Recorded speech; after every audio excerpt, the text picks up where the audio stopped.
Hello. In this video, I wanted to talk about grieving the life that you've never lived. Sometimes I've heard people talk about things that they never had or that happened but not the way that they wanted it to. Things like, oh, I should have had so much more money by now, or oh, I didn't have the hen party that I wanted, or I didn't have the pregnancy that I wanted. And sometimes those things kind of throw me because I kind of sit here just ecstatic that I lived to 30 when I thought that I categorically wouldn't. It can kind of occur to me that I could be having the same feelings, but I don't.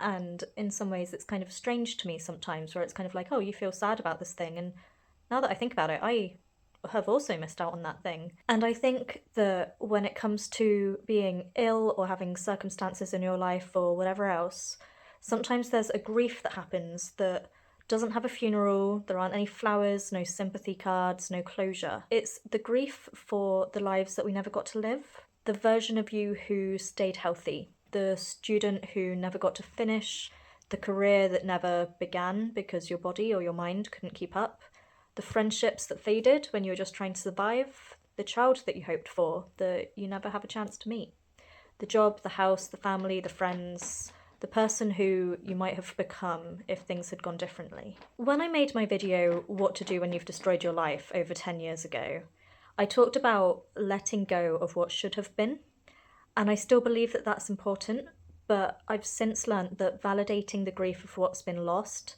even if it was never real in the first place, is an important part of supporting people to heal as well. And I wanted to add the point of one of my personal experiences, which is the grieving of never having a child, of probably not ever having a child.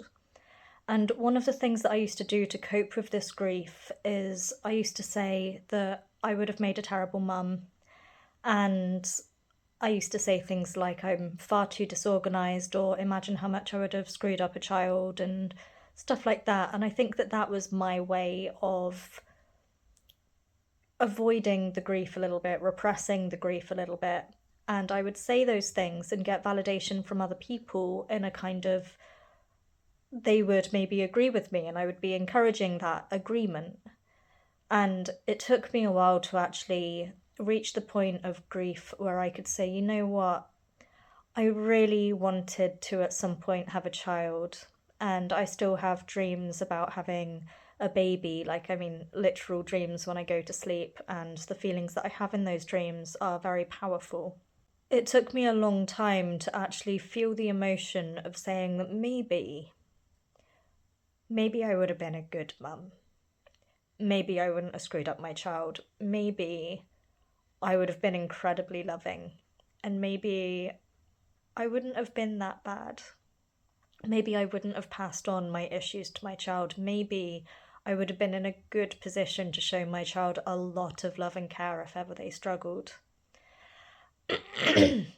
Maybe my lived experience wouldn't have made me worse. Maybe it would have given me tools that I wouldn't have had otherwise. And actually, I think saying those things were where my grief really came in, where I was really able to feel it. And it's going to take me a long time to let it go, and I may never be able to let it go, especially as I become older and I really see that going away.